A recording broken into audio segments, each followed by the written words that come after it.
5 तारखेला मुंबईमध्ये ठाकरे बंधूंचा विजयी मेळावा आहे आणि या मेळाव्यासाठी विदर्भातल्या प्रत्येक जिल्ह्यातून मनसैनिक जे आहे ते मुंबईच्या दिशेनं निघतायत। माझ्यासोबत नागपुरातील काही प्रमुख मनसेचे पदाधिकारी आहेत, त्यांना विचारूया कारण की तयारी आहे मुंबईला निघण्याची।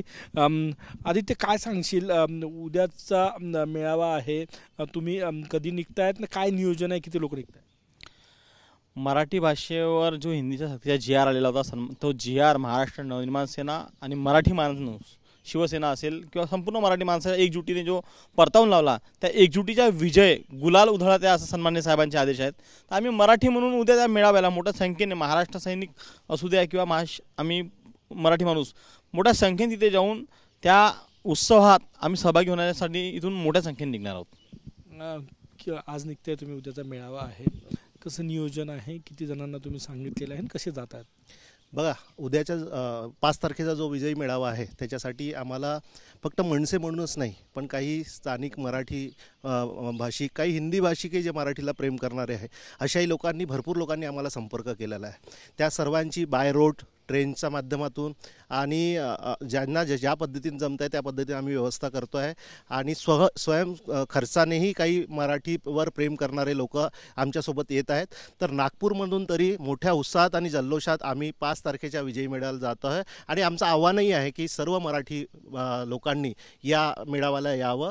तसं साहेबांचं जसं आव्हान आहे तसं आम्ही करतो आहे आणि मोठ्या संख्येने जल्लोषात आम्ही तिथे जातो आहे। ठाकरे बंधू एकत्र येणं हे गेल्या काही वर्षात पहिल्यांदाच होत आहे, काय वाटतं या एकत्र येण्याने या विजय मेळाव्यात? प्रत्येक मराठी माणसाची इच्छा होती ते, आणि ते प्रत्येक मराठी माणसाची इच्छा ते पूर्ण होईल आणि तो ऐतिहासिक सण पाहायला आम्हाला मिळेल, हे सगळ्यांची इच्छा आहे। तुम्हाला काय वाटतं? काही प्रश्न नाही। दोन्ही ठाकरे बंधू एकत्र येत आहेत कारण की याच्यानंतर या विजय मेळाव्यानंतर राजकीय गणित पण बांधले जाते की एकत्र निवडणुका लढतील, दोन्ही बंधू एकत्र आले तर मराठी हितासाठी चांगलं होईल, अशा भावना पण व्यक्त केल्या जात आहेत।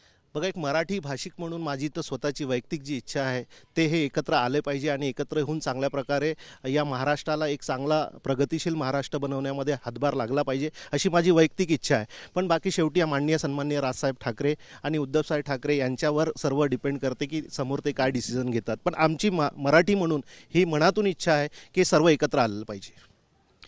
महाराष्ट्रातल्या प्रत्येक तमाम नागरिकांना असं वाटतं की राजसाहेब आणि उद्धवसाहेब एकत्र यावं। तुम्ही आता आमचा ट्रिजर बघितला असेल की 2 वाघांचा जो ट्रिजर येतोय, तो ट्रिजरच या सांगतोय की मराठी माणसासाठी आणि या महाराष्ट्रासाठी या दोघांना एकत्र येण्याची गरज किती आहे। भाजपने ज्या प्रकारे या महाराष्ट्रासाठी गलिच्छ राजकारण केलेलं आहे, हे तुम्ही बघताय की जेवढं गलिच्छ राजकारण महाराष्ट्रात सुरू झालं, महाराष्ट्र तोडण्याचा प्रयत्न होतोय, त्यासाठी तरी दोघेही भावांनी एकत्र यावं अशी मराठी माणूस म्हणून आहे, पण महाराष्ट्र सैनिक म्हणून तरी मनमन इच्छा आहे। कधी निघताय? कधी आज निघताय? आम्ही आज निघतो आहे, सर्व तीच तयारी आमची सुरू आहे, अजूनही लोक येत आहेत आणि सर्व गाड्या आमच्या तयार आहेत आणि आज आम्ही जल्लोषात निघतो आहे। नक्कीच उत्साह मोठा आहे कारण की हा उत्साह विजयाचा आहे, मनसैनिक असो किंवा शिवसैनिक असो, आणि तो उत्साह आणि या विजयी मेळाव्यात सहभागी होण्यासाठी नागपूरसह विदर्भातल्या सर्व जिल्ह्यातून मनसैनिक मुंबईच्या दिशेनं निघत आहेत। कॅमेरामॅन सचिन सयामसह गजानन उमाटे, TV9 मराठी, नागपूर।